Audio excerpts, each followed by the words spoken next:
She held a knife in her hand, but love in her eyes, and she asked him to be her mate. The first thing Ethan noticed was the silence. The desert wind had stopped. Even the birds had gone quiet.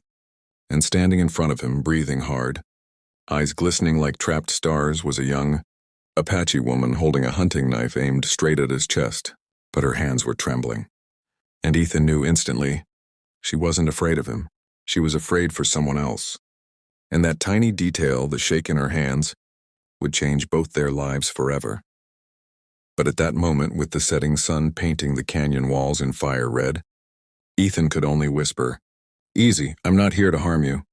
She took one step closer. The knife lowered, only an inch, but enough to show she was listening. And that's where everything truly began. Before we continue this powerful story, make sure to like, share, and subscribe to channel name Like, where every story reminds us that kindness still matters. Ethan had come to Arizona to escape the noise of the world. Its cruelty, its speed, its endless demands. A former ranch hand turned wandering soul, he wanted peace, not trouble. But trouble, it seemed, had found him. The Apache woman, barefoot, breathless, dust covering her dress, finally spoke. "My brother." "He's hurt, snakebite." She wasn't threatening him at all. She was begging him. The knife dropped completely as she pointed toward a narrow trail behind her. "Please, you know medicine. I saw you heal that calf yesterday." Ethan blinked. "You were watching me?" She nodded, cheeks warming. "I watch everything."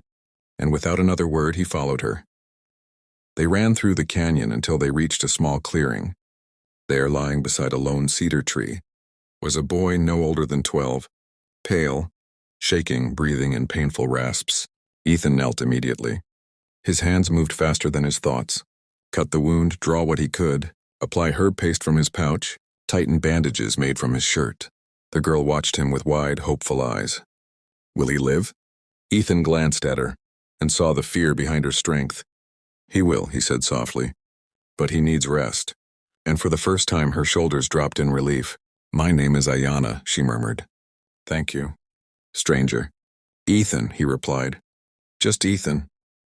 For the next 3 days, Ethan stayed with them. He cooked, gathered water, kept the fire going through cold desert nights, and Ayana watched him with a kind of quiet amazement, as if she couldn't understand why a man would give so much without asking for anything in return.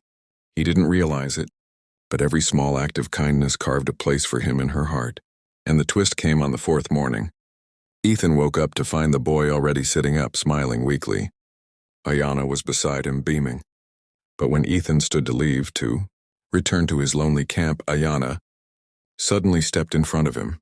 Her breath trembled, her eyes softened, and she held out the same knife she once pointed at him. But this time, she turned the handle toward him.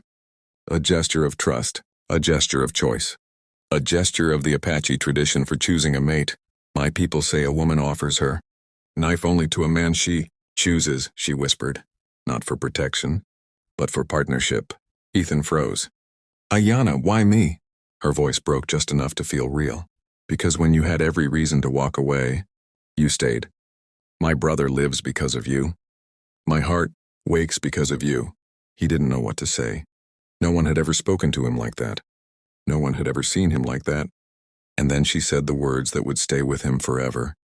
"I held a knife in my hand, but there was love in my eyes. And I ask you now, Ethan, will you be my mate?" The canyon wind returned then, brushing past them like a blessing. Ethan looked at the knife, then at her hopeful, trembling smile, then at the life he'd been drifting through for far too long, and for the first time in years he felt anchored. He took the knife gently from her hands. "Yes," he said, "I will." Ayana let out a trembling breath, one hand covering her mouth as joy rushed through her. Her brother whooped loudly despite his weakened state, and somewhere deep in the desert it felt as if the earth itself sighed with relief. In the end, Ethan had come seeking peace, and instead found purpose. He arrived as a lonely wanderer, but stayed as a protector, a partner, and a man finally willing to open his heart. Because sometimes love doesn't arrive softly, sometimes it arrives trembling, with a knife in its hand, but hope in its eyes. And when kindness leads the way, two different worlds can become one.